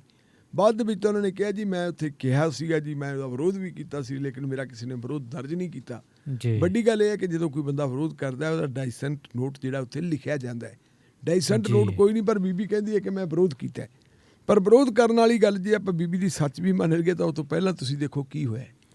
ਪਹਿਲਾਂ ਜਦੋਂ ਪੰਜਾਬ ਦੇ ਵਿੱਚ ਕਿਸਾਨ ਜਦੋਜਹਿਦ ਕਰਦੇ ਸੀ ਕਾਲੇ ਕਾਨੂੰਨਾਂ ਦੇ ਖਿਲਾਫ, ਤੇ ਉਦੋਂ ਫਿਰ ਬੀਬਾ ਜੀ ਦੇ ਕਈ ਟੀਵੀ ਚੈਨਲਾਂ ਦੇ ਉੱਤੇ ਦਿੱਤੇ ਹੋਏ ਭਾਸ਼ਣ ਜਿਹੜੇ ਅੱਜ ਕੱਲ੍ਹ YouTube ਤੇ ਪਏ ਆ, ਤੁਸੀਂ ਕਰਕੇ ਦੇਖ ਸਕਦੇ ਹੋ। ਜੀ ਜੀ। ਦੂਰਦਰਸ਼ਨ ਦੇ ਉੱਤੇ ਜਦੋਂ ਦੂਰਦਰਸ਼ਨ ਦੇ ਰਿਪੋਰਟਰ ਉਹਨਾਂ ਦੇ ਕੋਲੇ ਗਏ ਤੇ ਉਹਨਾਂ ਨੂੰ ਪੁੱਛਿਆ, ਤੇ ਉਦੋਂ ਉਹਨਾਂ ਨੇ ਕਿਹਾ ਸੀ ਕਿ ਇਹ ਕਾਨੂੰਨ ਤਾਂ ਬਹੁਤ ਵਧੀਆ ਤੇ ਭਰਮ ਦੇ ਵਿੱਚ ਪਾਇਆ ਹੋਇਆ ਹੈ। ਭਰਮ ਨੂੰ ਭਰਮ ਕਹਿੰਦੀ ਸੀ, ਭਰਮ ਦੇ ਵਿੱਚ ਪਾਇਆ ਹੋਇਆ ਵਿਰੋਧੀ ਪਾਰਟੀਆਂ ਨੇ, ਜਿਹਦੇ ਵਿੱਚ ਕਾਂਗਰਸ ਪਾਰਟੀ ਦਾ ਨਾਮ ਵੀ ਲੈਂਦੀ ਸੀ ਤੇ ਆਮ ਆਦਮੀ ਪਾਰਟੀ ਦਾ ਨਾਮ ਵੀ ਲੈਂਦੇ ਸੀ। ਜਿੰਨੇ ਅਕਾਲੀ ਦਲ ਦੇ ਬੁਲਾਰੇ ਆ ਸਾਰੇ ਬਾਹਾਂ ਚੱਕ ਚੱਕ ਕੇ ਕਹਿੰਦੇ ਸੀ ਜੀ ਇਦੋਂ ਵਧੀਆ ਕਾਨੂੰਨ ਹੀ ਨਹੀਂ ਕਿਸਾਨੀ ਦੇ ਹੱਕ ਵਿੱਚ ਹੋ ਸਕਦਾ। ਜੀ। ਸਰਦਾਰ ਸੁਖਬੀਰ ਸਿੰਘ ਬਾਦਲ ਨੇ ਤਾਂ ਚੰਡੀਗੜ੍ਹ ਪ੍ਰੈਸ ਕਾਨਫਰੰਸ ਕਰਕੇ ਇੱਕ ਚਿੱਠੀ ਵੀ ਦਿਖਾਤੀ ਸੀ ਮੀਡੀਆ ਵਾਲਿਆਂ ਨੂੰ ਕਿ ਜੀ ਆਹ ਚਿੱਠੀ ਦਿੱਤੀ ਹੈ ਮੈਨੂੰ ਨਰਿੰਦਰ ਸਿੰਘ ਤੋਮਰ ਨੇ, ਜਿਹੜੇ ਸਾਡੇ ਦੇਸ਼ ਦੇ ਖੇਤੀਬਾੜੀ ਮੰਤਰੀ ਹੈ। ਉਹਨਾਂ ਨੇ ਕਿਹਾ ਜੀ MSP ਰਹੂਗਾ। ਕੌਣ ਕਹਿੰਦਾ MSP ਜਾਊਗਾ? ਅਸੀਂ ਗਰੰਟੀ ਦਿੰਦੇ MSP ਦੀ। ਤੇ ਬਾਅਦ ਦੇ ਵਿੱਚ ਹਰਪ੍ਰੀਤ ਤੁਹਾਨੂੰ ਪਤਾ ਹੋਣਾ ਹੈ ਜੀ ਕਿ ਸੀਨੀਅਰ ਬਾਦਲ ਪ੍ਰਕਾਸ਼ ਸਿੰਘ ਬਾਦਲ ਜਿਹੜੇ 90 92 95 ਸਾਲ ਦੀ ਉਮਰ ਉਹਨਾਂ ਦੀ, ਉਹ ਆਪਣੇ ਘਰ ਦੇ ਵਿੱਚ ਬੈਠੇ ਰਿਟਾਇਰਡ ਲਾਈਫ ਜੀ ਹੋ ਰਹੀ ਹੈ ਜੀ। ਫਿਰ ਉਹਨਾਂ ਤੋਂ ਵੀ ਇੱਕ ਵੀਡੀਓ ਜਿਹੜੀ ਹੈਗੀ ਅਪਲੋਡ ਕਰਵਾਈ ਗਈ। ਪਹਿਲਾਂ ਵੀਡੀਓ ਤਿਆਰ ਕਰਵਾਈ ਗਈ, ਫਿਰ ਅਪਲੋਡ ਕੀਤੀ ਗਈ ਉਹਨਾਂ ਵਾਲੀ। ਔਰ ਉਹ ਵੀ ਕਹਿੰਦੇ ਸੀ ਜੀ ਇਹ ਕਾਨੂੰਨ ਜਿਹੜੇ ਕਿਸਾਨੀ ਵਾਸਤੇ ਬਹੁਤ ਵਧੀਆ ਤੇ ਇਹਦੇ ਬਾਰੇ ਅਕਾਲੀ ਦਲ ਦੇ ਪ੍ਰਧਾਨ ਨੂੰ ਕੇਂਦਰ ਦੇ ਖੇਤੀਬਾੜੀ ਮੰਤਰੀ ਨੇ ਲਿਖ ਕੇ ਦੇ ਦਿੱਤਾ ਜੀ ਅਸੀਂ ਇਹ ਕਾਲੇ ਕਾਨੂੰਨਾਂ, ਜਿਹੜੇ ਕਾਲੇ ਕਾਨੂੰਨ ਕੀ ਹੈ ਤਾਂ ਕੁਝ ਤਾਂ ਲੋਕਾਂ ਦੇ ਭਲੇ ਵਾਸਤੇ ਹੈ, ਔਰ ਅਸੀਂ MSP ਕਿਸਾਨਾਂ ਨੂੰ ਦੇਵਾਂਗੇ। ਫਿਰ ਇੱਕ ਸਮਾਂ ਉਹ ਆ ਗਿਆ ਜਦੋਂ ਪੰਜਾਬ ਦੇ ਵਿੱਚ ਕਿਸਾਨੀ ਰੋਹ ਪ੍ਰਚੰਡ ਹੋ ਗਿਆ। ਔਰ ਇਸ ਪ੍ਰਚੰਡ ਰੋਹ ਦੇ ਸਾਹਮਣੇ ਜੋ ਬਾਦਲ ਪਰਿਵਾਰ ਨੇ ਦੇਖਿਆ ਕਿ ਗਲਤੀ ਕਰ ਬੈਠੇ ਆ, ਤੇ ਫਿਰ ਉਹਨਾਂ ਨੇ ਆਪਣੀ ਗਲਤੀ ਦਰੁਸਤ ਕੀਤੀ। ਜਦੋਂ ਇਹ ਐਕਟ ਜਿਹੜੇ ਕਾਨੂੰਨ ਜਿਹੜੇ ਪਾਰਲੀਮੈਂਟ ਦੇ ਵਿੱਚ ਪੇਸ਼ ਹੋਏ, ਉਦੋਂ ਸੁਖਬੀਰ ਸਿੰਘ ਬਾਦਲ ਨੇ ਵਿਰੋਧ ਵੀ ਕੀਤਾ, ਬੀਬੀ ਹਰਸਿਮਰਤ ਕੌਰ ਬਾਦਲ ਨੇ ਰਿਜ਼ਾਈਨ ਵੀ ਕੀਤਾ, ਔਰ NDA ਨਾਲ ਨਾਤਾ ਵੀ ਤੋੜਿਆ। ਹੁਣ NDA ਨਾਲ ਨਾਤਾ ਤਾਂ ਟੁੱਟਿਆ ਹੋਇਆ, ਪਰ ਇਹ ਲੱਗਦਾ ਨਹੀਂ ਕਿ ਅੰਦਰੋਂ ਵੀ ਟੁੱਟਿਆ ਹੋਇਆ, ਉੱਪਰੋਂ ਲੱਗਦਾ ਹੈ। ਕਿਉਂਕਿ ਬੀਬੀ ਇਸ ਵੇਲੇ ਜਿਹੜੀ ਹੈਗੀ ਹੈ ਉਹ ਕੇਂਦਰੀ ਕੈਬਨਿਟ ਨਹੀਂ। ਰਾਜਾ ਵੜਿੰਗ ਜਿਹੜੇ ਗਿੱਦੜਬਾਹਾ ਤੋਂ ਕਾਂਗਰਸ ਪਾਰਟੀ ਦੇ MLA ਹੈ, ਔਰ ਜਿਹੜੇ all India youth Congress party ਦੇ ਆਲ ਇੰਡੀਆ ਯੂਥ ਕਾਂਗਰਸ ਦੇ ਪ੍ਰੈਜ਼ੀਡੈਂਟ ਵੀ ਰਹੇ ਹੈ, ਉਹਨਾਂ ਨੇ ਇਹ ਗੱਲ ਕਹੀ ਹੈ, ਰੋਜ਼ ਚਿੱਠੀ ਲਿਖ ਦਿੰਦੇ ਸਪੀਕਰ ਨੂੰ, ਕਦੇ ਕਿਸੇ ਨੂੰ, ਕਦੇ ਪ੍ਰਧਾਨ ਮੰਤਰੀ ਨੂੰ, ਕਿ ਬੀਬੀ ਹੁਣ ਸਿੰਪਲ ਮੈਂਬਰ ਪਾਰਲੀਮੈਂਟ ਹੈ ਤੇ ਇਹਨੂੰ ਵੱਡਾ ਬੰਗਲਾ ਕਿਉਂ ਦਿੱਤਾ ਹੋਇਆ, ਕੈਬਨਿਟ ਵਜ਼ੀਰਾਂ ਵਾਲਾ ਬੰਗਲਾ ਇਹਨਾਂ ਨੂੰ ਕਿਉਂ ਦਿੱਤਾ ਹੋਇਆ, ਇਹ ਡਿਜ਼ਰਵ ਨਹੀਂ ਕਰਦੇ, ਹੁਣ ਤਾਂ ਵਜ਼ੀਰ ਰਹੇ ਨਹੀਂ, ਇਹਨਾਂ ਤੋਂ ਇਹ ਬੰਗਲਾ ਖਾਲੀ ਕਰਵਾਇਆ ਜਾਵੇ। ਵਾਰ-ਵਾਰ ਡਿਮਾਂਡ ਕਰਦੇ ਹੈ। ਹੁਣ ਉਹੀ ਬੰਗਲਾ ਜਿਹੜਾ ਹੈ, ਉਸ ਬੰਗਲੇ ਦੇ ਉੱਤੇ ਕੱਲ੍ਹ ਤੁਸੀਂ ਦੇਖਿਆ ਹੋਣਾ ਕਿ ਬੀਬਾ ਜੀ ਵੀ ਕਾਲਾ ਝੰਡਾ ਲਹਿਰਾਉਣ ਲੱਗੇ ਪਏ, ਕਿਉਂਕਿ ਇਹ ਚੀਜ਼ ਲੱਗਦੀ ਹੈ ਕਿ ਲੋਕਾਂ ਨੂੰ ਬੇਵਕੂਫ ਸਮਝਦੇ ਆ ਸਿਆਸਤਦਾਨ। ਜੇ ਅਸੀਂ ਦੇਖੀਏ ਤ੍ਰਿਪਤ ਰਜਿੰਦਰ ਸਿੰਘ ਬਾਜਵਾ ਭਾਵੇਂ ਝੰਡਾ ਤਾਂ ਉਹ ਵੀ ਲਹਿਰਾ ਰਿਹਾ, ਪਰ ਤ੍ਰਿਪਤ ਰਜਿੰਦਰ ਸਿੰਘ ਬਾਜਵਾ ਨੂੰ ਇਹ ਵੀ ਦੇਖਣਾ ਚਾਹੀਦਾ ਕਿ ਤੁਸੀਂ ਜਿਹੜਾ ਹੈਗਾ ਕਿਸਾਨੀ ਮੋਰਚੇ ਦੇ ਨਾਲ ਨਾਲ ਪੰਜਾਬ ਦਾ ਇੱਕ ਵਰਨਗੀ ਇਸ਼ੂ ਹੋ ਰਿਹਾ ਹੈ, ਜਿਹਨੂੰ ਅਸੀਂ ਬੇਅਦਬੀ ਕਾਂਡ ਕਹਿੰਦੇ ਹਾਂ। ਬੇਅਦਬੀ ਕਾਂਡ ਬਾਰੇ ਤੁਸੀਂ ਜਾ ਕੇ ਆਪ ਜਿਹੜਾ ਹੈਗਾ ਧਰਨਾ ਚੁਕਵਾਇਆ ਸੀ ਉੱਥੋਂ ਬਰਗਾੜੀ ਤੋਂ, ਔਰ ਤੁਸੀਂ ਉੱਥੇ ਸ਼ੇਅਰ ਕਰਕੇ ਆਏ ਸੀਗੇ ਕਿ ਹਾਂ ਅਸੀਂ ਦੋਸ਼ੀਆਂ ਨੂੰ ਸਜ਼ਾਵਾਂ ਦੇਵਾਂਗੇ, ਤੇ ਜਦੋਂ ਸਜ਼ਾਵਾਂ ਦੇਣ ਦਾ ਅਮਲ ਧੀਮਾ ਪਿਆ ਸੀ, ਢਿੱਲਾ ਪਿਆ ਸੀ, ਉਦੋਂ ਤੁਸੀਂ ਕਿਉਂ ਨਹੀਂ ਪ੍ਰੋਟੈਸਟ ਕੀਤੇ? ਜੀ ਸਵਾਲ ਸਰਦਾਰ ਨਵਜੋਤ ਸਿੰਘ ਸਿੱਧੂ ਵਾਸਤੇ ਵੀ ਇਹ ਬਣਦਾ ਹੈ ਕਿ ਹੁਣ ਤਾਂ ਤੁਸੀਂ ਵਿਰੋਧ ਕਰ ਰਹੇ ਹੋ, ਤੁਸੀਂ ਲਾ ਰਹੇ ਹੋ ਕਾਲਾ ਝੰਡਾ, ਤੇ ਜਦੋਂ ਤੁਸੀਂ ਲੰਬਾ ਸਮਾਂ ਵਿੱਚ ਰਹੇ ਹੋ ਭਾਰਤੀ ਜਨਤਾ ਪਾਰਟੀ ਦੇ, ਉਦੋਂ ਬੇਅਦਬੀ ਦੇ ਮਾਮਲਿਆਂ ਦੇ ਵਿੱਚ ਤੁਸੀਂ ਖੁੱਲ੍ਹ ਕੇ ਵਿਰੋਧ ਕਿਉਂ ਨਹੀਂ ਕੀਤਾ? ਸੋ ਬੜੇ ਸਵਾਲ ਉੱਠਦੇ ਹੈ। ਕੁੱਲ ਮਿਲਾ ਕੇ ਆਪਾਂ ਇਹ ਦੇਖੀਏ ਤਾਂ ਸਿਆਸਤਦਾਨਾਂ ਬਾਰੇ ਮੰਨਿਆ ਜਾਊਗਾ ਕਿ ਕਿਸਾਨ ਅੰਦੋਲਨ ਦੇ ਵਿੱਚੋਂ ਸਿਆਸਤਦਾਨ ਆਪਣੀਆਂ ਸਿਆਸੀ ਰੋਟੀਆਂ ਸੇਕਣੀਆਂ ਚਾਹੁੰਦੇ, ਲੇਕਿਨ ਮੈਂ ਕਿਸਾਨ ਲੀਡਰਸ਼ਿਪ ਨੂੰ ਵਧਾਈ ਦੇਣੀ ਚਾਹੁੰਦਾ, ਉਹ ਇਸ ਕਰਕੇ ਕਿ ਉਹਨਾਂ ਨੇ ਸਾਰੀਆਂ ਜਿਹੜੀਆਂ ਰਾਜਨੀਤਿਕ ਪਾਰਟੀਆਂ ਉਹਨਾਂ ਨੂੰ ਪੜ੍ਹਨੇ ਪਾਤੀਆਂ।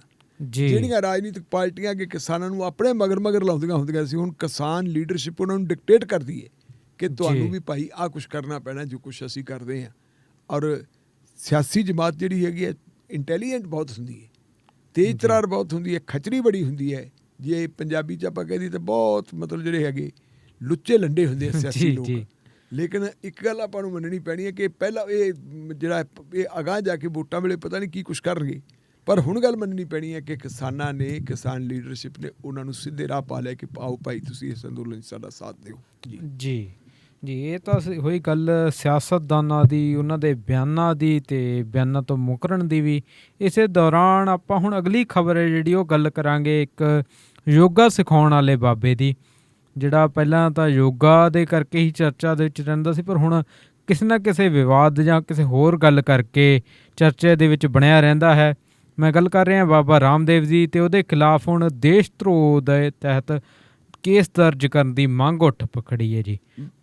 ਬਿਲਕੁਲ ਹਰਪ੍ਰੀਤ, ਵੈਸੇ ਹੁਣ ਬਾਬਾ ਕਹਿਣ ਨੂੰ ਜੀ ਨਹੀਂ ਕਰਦਾ ਕਿਉਂਕਿ ਉਹਦੇ ਬਾਬਿਆਂ ਵਾਲੇ ਕੰਮ ਨਹੀਂ। ਬਿਲਕੁਲ ਜੀ, ਹੁਣ ਤਾਂ ਆਪਾਂ ਉਹਨੂੰ ਵਿਗੜਿਆ ਸਾਧ ਹੀ ਕਹਾਂਗੇ ਜੀ, ਕਿ ਉਹ ਇੱਕ ਵਪਾਰੀ ਹੈ, ਵਿਗੜਿਆ ਸਾਧ ਆ। ਲਾਲਾ ਰਾਮਦੇਵ ਹੈ ਜੀ, ਉਹਨੇ ਆਪਣੇ ਪਦਾਰਥ ਵੇਚਣੇ, ਆਪਣਾ ਪ੍ਰੋਡਕਟ ਵੇਚਣਾ, ਤੇ ਆਪਣੇ ਪ੍ਰੋਡਕਟ ਵੇਚਣ ਵਾਸਤੇ ਕਿਸੇ ਵੀ ਹੱਦ ਤੱਕ ਜਾ ਸਕਦਾ ਹੈ। ਬਿਲਕੁਲ ਜੀ, ਆਪਾਂ ਨੂੰ ਇਸ ਗੱਲ ਦਾ ਪਤਾ ਹੈ ਕਿ ਇਹਦੇ ਗੋਡੇ ਵੀ ਖਰਾਬ ਹੋ ਗਏ ਸੀ ਤੇ ਬਾਹਰਲੇ ਦੇਸ਼ ਦੇ ਵਿੱਚ ਜਾ ਕੇ ਆਪਣੇ ਗੋਡੇ ਚੇਂਜ ਕਰਵਾ ਕੇ ਲੈ ਕੇ ਆਇਆ ਸੀ ਜੀ। ਇੱਕ ਵਾਰੀ ਇਹਨੇ ਸਲਵਾਰ ਪਾ ਕੇ ਭੱਜਿਆ ਸੀ ਦਿੱਲੀ ਤੋਂ, ਉਹ ਤੋਂ ਬਾਅਦ ਇਹਨੇ ਆਪਣੇ ਇੱਥੇ ਆ ਕੇ ਹਰਿਦੁਆਰ, ਦੇਹਰਾਦੂਨ ਕੇ ਹਰਿਦੁਆਰ ਜਿੱਥੇ ਇਹਦੀ ਰਿਹਾਇਸ਼ ਹੈਗੀ, ਉੱਥੇ ਆ ਕੇ ਇਹਨੇ ਮਰਨ ਵਰਤ ਰੱਖਤਾ ਸੀ ਤੇ 5-6 ਦਿਨਾਂ ਬਾਅਦ ਹੀ ਚਾਕੂ ਨੂੰ ਇਕੱਠਾ ਹੋਣਾ ਸ਼ੁਰੂ ਹੋ ਗਿਆ ਸੀ। ਜੀ ਜੀ, ਹਾਲਤ ਵਿਗੜ ਗਈ ਸੀ। ਫਿਰ ਇਹਨੂੰ ਹਸਪਤਾਲ ਦਾਖਲ ਕਰਵਾਇਆ ਸੀ। ਉਹ ਹਸਪਤਾਲ ਕੋਈ ਆਯੁਰਵੈਦ ਦਾ ਨਹੀਂ ਸੀ ਤੇ ਨਾ ਹੀ ਉਹ ਹੋਮਿਓਪੈਥੀ ਦਾ ਸੀ, ਉਹ ਐਲੋਪੈਥੀ ਦਾ ਹਸਪੀਟਲ ਸੀ। ਉਸ ਹਸਪੀਟਲ ਦੇ ਵਿੱਚ ਇਹਨੂੰ ਐਡਮਿਟ ਕਰਵਾਇਆ ਸੀ। ਬਾਹਰ ਆ ਕੇ ਫਿਰ ਜਦੋਂ ਇਹਦਾ ਮਰਨ ਵਰਤ ਕਲਵਾਤਾ ਸੀ, ਬਾਹਰ ਆ ਕੇ ਫਿਰ ਇਹਨੇ ਮਤਲਬ ਜਿਹੜਾ ਹੈਗਾ ਆਪਣੇ ਆਪ ਨੂੰ ਰਿਕਵਰ ਕੀਤਾ ਸੀ। ਸਵਾਲ ਇਹ ਪੈਦਾ ਹੁੰਦਾ ਕਿ ਜੇ ਐਲੋਪੈਥੀ ਇੰਨੀ ਮਾੜੀ ਹੈ ਤਾਂ ਫਿਰ ਤੂੰ ਐਲੋਪੈਥੀ ਵਾਲੇ ਹਸਪਤਾਲ ਦੇ ਵਿੱਚ ਕਿਉਂ ਗਿਆ? ਇਹਦਾ ਹੈਗਾ ਸਾਥੀ ਹੋਰ ਹੈ ਜਿਹੜਾ ਨੇਪਾਲੀ ਹੈ, ਉਹਦੀ ਵੀ ਬਾਈਪਾਸ ਸਰਜਰੀ ਹੋਈ ਹੈ, ਉਹ ਵੀ ਉਸ ਹਸਪੀਟਲ ਦੇ ਵਿੱਚ ਹੋਈ ਹੈ ਜਿਹਨੂੰ ਅਸੀਂ ਐਲੋਪੈਥੀ ਦਾ ਹਸਪੀਟਲ ਕਹਿ ਦਿੰਦੇ ਹਾਂ। ਹੁਣ ਇਸ ਬੰਦੇ ਨੇ ਕੀਤਾ ਕੀ ਹੈ? ਇਹਨੇ ਪਹਿਲਾਂ ਤਾਂ ਤੁਹਾਡੇ ਯਾਦ ਹੋਣਾ ਸ਼ੁਰੂ ਦੇ ਵਿੱਚ ਜਦੋਂ ਕੋਵਿਡ-19 ਸ਼ੁਰੂ ਹੋਇਆ ਹੈ, ਉਦੋਂ ਇਸ ਬੰਦੇ ਨੇ ਇੱਕ ਜਿਹੜਾ ਹੈਗਾ ਕੋਈ ਪਦਾਰਥ ਤਿਆਰ ਕੀਤਾ ਸੀ, ਕਹਿੰਦਾ ਸੀ ਜੀ ਇਹ ਕੋਵਿਡ ਦੀ ਦਵਾਈ ਹੈ। ਹਾਂਜੀ ਹਾਂਜੀ, ਇਹ ਜਿਹੜਾ ਹੈਗਾ ਕਰੋਨਾ ਦੀ ਦਵਾਈ ਹੈ, ਕਰੋਨਾ ਦੇ ਸਾਰੇ ਇਲਾਜ ਹੋ ਜਾਣਗੇ ਜੀ। ਔਰ ਉਸ ਦਵਾਈ ਨੂੰ ਜਿਹੜਾ ਜਾਰੀ ਕੀਤਾ, ਉਹਨੂੰ ਰਿਲੀਜ਼ ਕੀਤਾ, ਉਹ ਕੌਣ ਸੀ ਕਰਨ ਵਾਲਾ? ਜੀ, ਉਹ ਸਾਡਾ ਭਾਰਤ ਦਾ ਜਿਹੜਾ ਹੈਗਾ ਹੈਲਥ ਮਿਨਿਸਟਰ ਜੀ, ਕੇਂਦਰ ਸਰਕਾਰ ਦੇ ਵਿੱਚ ਡਾਕਟਰ ਹਰਸ਼ਵਰਧਨ ਉਹ ਸੀ। ਹਰਸ਼ਵਰਧਨ ਕੋਈ PhD ਡਾਕਟਰ ਨਹੀਂ, ਸਗੋਂ ਇਹ ਵੀ MBBS ਡਾਕਟਰ ਹੈ ਜੀ। ਇਹ ਵੀ MBBS ਡਾਕਟਰ ਔਰ ਉਹ ਐਲੋਪੈਥੀ ਦਾ ਡਾਕਟਰ ਹੈਗਾ। ਐਲੋਪੈਥੀ ਦਾ ਡਾਕਟਰ ਆ ਕੇ ਉਸ ਪ੍ਰੋਡਕਟ ਨੂੰ ਜਿਹੜਾ ਹੈਗਾ ਜਾਰੀ ਕਰਦਾ, ਜਿਸ ਪ੍ਰੋਡਕਟ ਨੂੰ ਇਹ ਕਿਹਾ ਜਾਂਦਾ ਜੀ ਇਹ ਕਰੋਨਾ ਦੀ ਦਵਾਈ ਹੈ।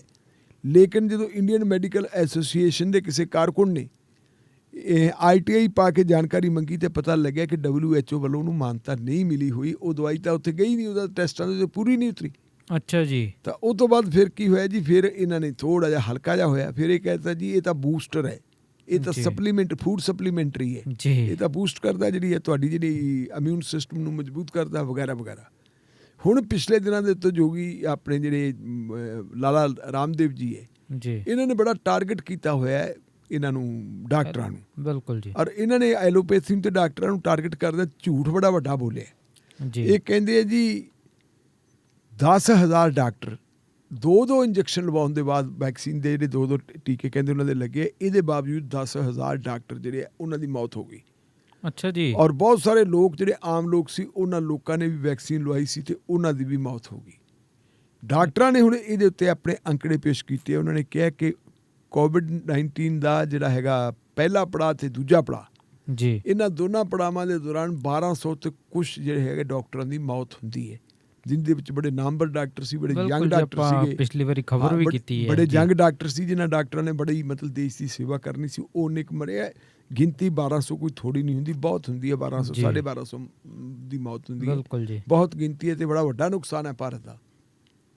ਪਰ ਇਹ ਸ਼੍ਰੀਮਾਨ ਕਹਿੰਦਾ 10,000 ਡਾਕਟਰ ਮਰ ਗਏ, ਉਹ ਵੀ ਵੈਕਸੀਨ ਲੱਗਣ ਤੋਂ ਬਾਅਦ। ਵੈਕਸੀਨ ਲੱਗਣ ਤੋਂ ਬਾਅਦ ਤੇ ਡਾਕਟਰਾਂ ਨੇ ਇਹ ਵੀ ਸਪਸ਼ਟ ਕੀਤਾ ਕਿ ਜਦੋਂ ਜਿਹੜੀ ਪਹਿਲਾ ਪੜਾਅ ਸੀ, ਪਹਿਲਾ ਜਿਹੜਾ ਫੇਜ਼ ਸੀਗਾ, ਪਹਿਲੇ ਫੇਜ਼ ਵਿੱਚ ਤਾਂ ਇੱਕ ਤੁਹਾਡੀ ਵੈਕਸੀਨ ਆਈ ਨਹੀਂ ਸੀ, ਬਿਲਕੁਲ ਜੀ, ਉਦੋਂ ਤਾਂ ਕਿਸੇ ਦੇ ਲੱਗੀ ਨਹੀਂ ਸੀਗੀ ਵੈਕਸੀਨ ਜੀ। ਉਦੋਂ ਤੁਸੀਂ ਕਿਵੇਂ ਕਰ ਲਈ? ਤੇ ਆਮ ਲੋਕਾਂ ਦੇ ਵੀ ਨਹੀਂ ਸੀ ਲੱਗੀ। ਇਸ ਕਰਕੇ ਇਹ ਗੱਲ ਝੂਠੀ ਹੈ, ਇਹ ਝੂਠ ਬੋਲਦਾ ਹੈ।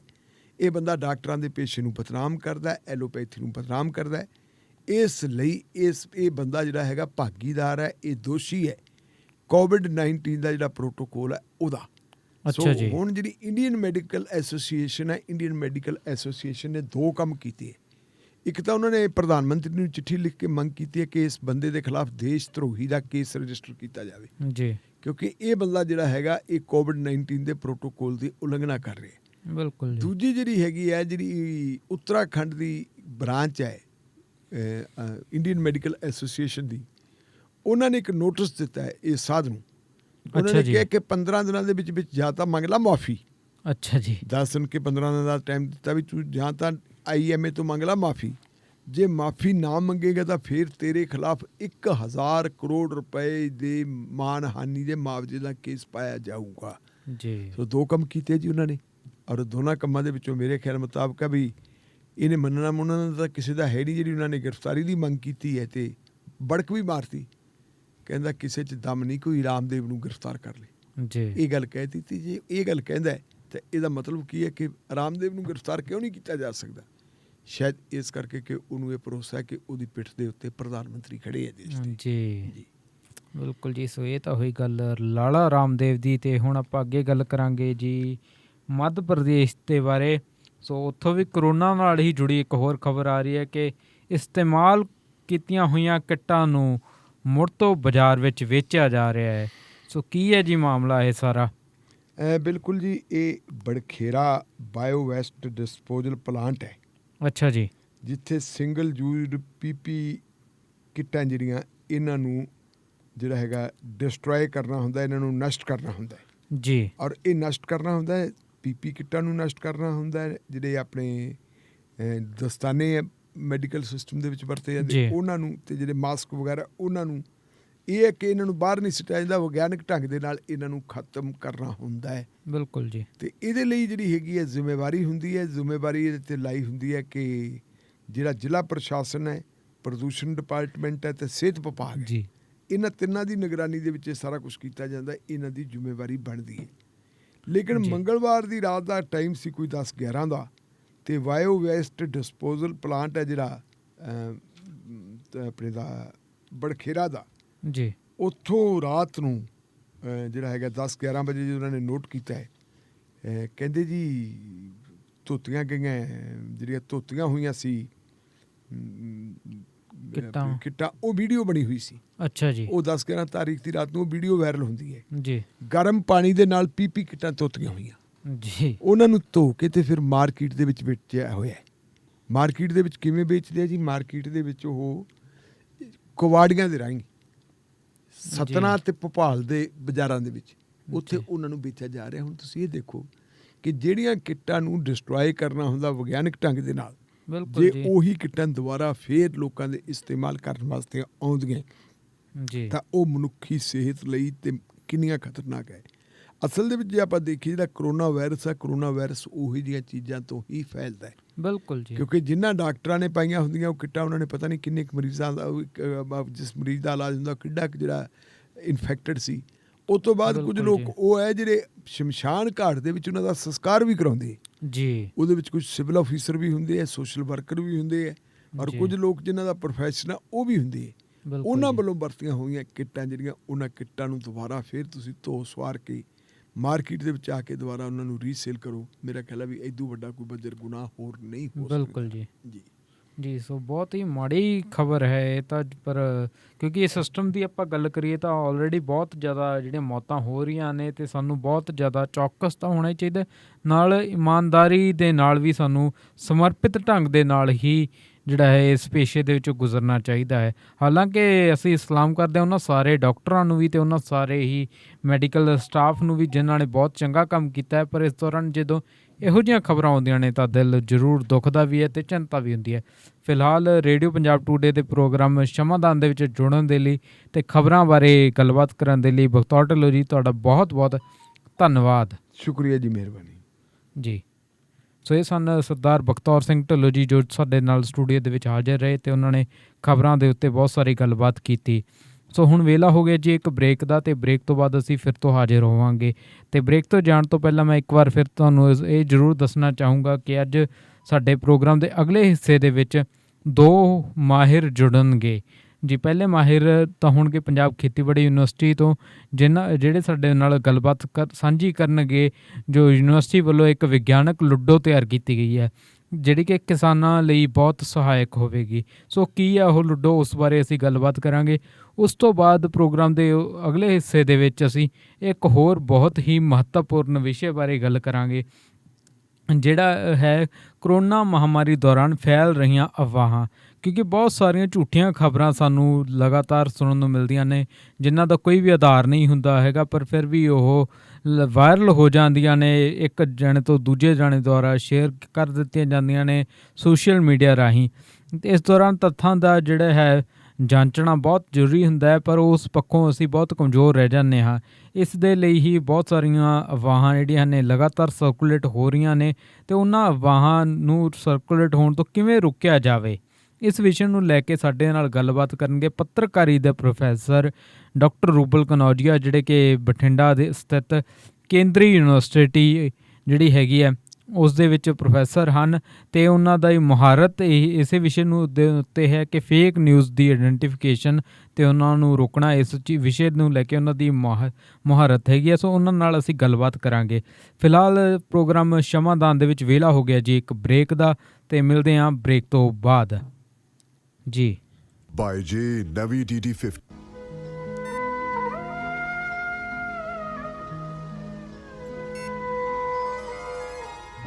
ਸ਼ਮਾਦਾਨ।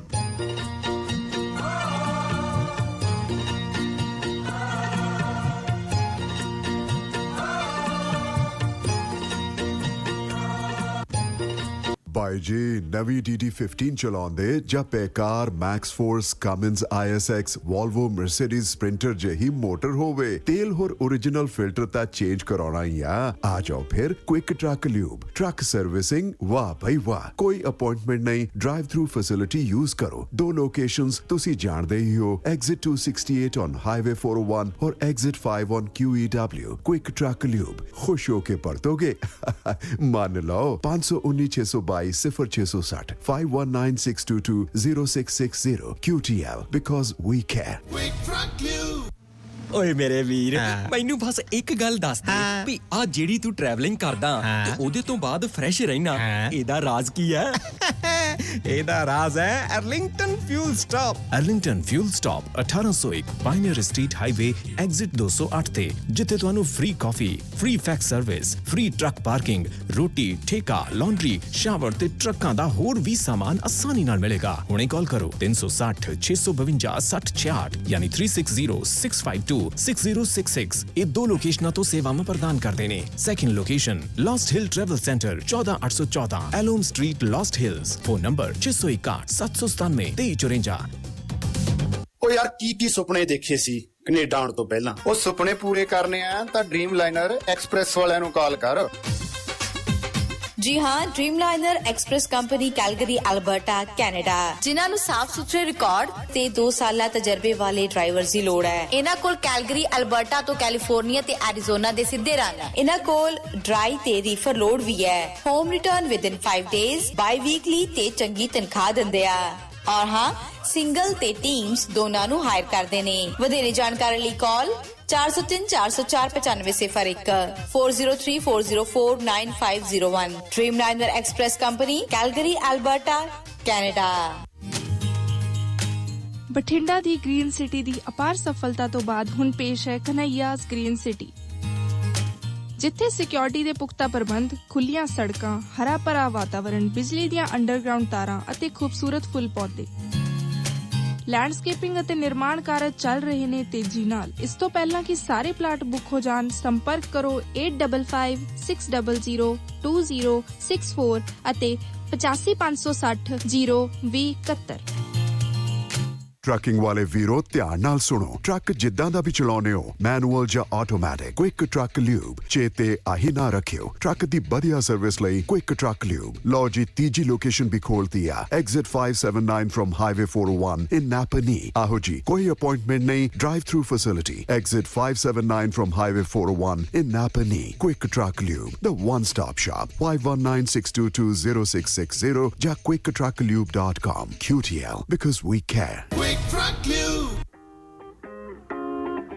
JB Truck Repair, Yuba City, Certified Cummins, Detroit Freightliner, Western Star, Volvo, Caterpillar ਅਤੇ Series 60 ਇੰਜਨਸ, ਇੰਟਰਨੈਸ਼ਨਲ ਅਤੇ ਆਟੋਮੈਟਿਕ ਟਰਾਂਸਮਿਸ਼ਨਸ, 5 ਸਾਲ ਦਾ ਫ੍ਰੇਟਲਾਈਨ ਡੀਲਰਸ਼ਿਪ ਦਾ ਐਕਸਪੀਰੀਅੰਸ। ਇਹ engine, truck, trailer, AC, electrical, DPF, DEF repair ਕਰਦੇ ਹਨ। Transmission, rear and, brakes, oil change ਕਰ ਦਿੰਦੇ ਹਨ। Certified 90 ਡੇ DOT inspection ਅਤੇ certified annual federal DOT inspection ਕਰਦੇ ਹਨ। 100 ਮਾਈਲ ਦੇ ਰੇਡੀਅਸ ਵਿੱਚ ਰੋਡ ਅਸਿਸਟੈਂਸ 24/7। ਨਵੇਂ ਕਸਟਮਰਸ ਲਈ 10% ਡਿਸਕਾਊਂਟ। ਹਫਤੇ ਦੇ 7 ਦਿਨ ਸਵੇਰੇ 7 ਤੋਂ ਸ਼ਾਮੀ 7 ਵਜੇ ਤੱਕ ਖੁੱਲੇ ਰਹਿੰਦੇ ਹਨ। ਹੋਰ ਜਾਣਕਾਰੀ ਲਈ ਕਾਲ ਜਗਰੂਪ ਬੋਇਲ 916 696 0634 ਜਾਂ ਜਗਰਾਜ ਬਲ 530 339 15।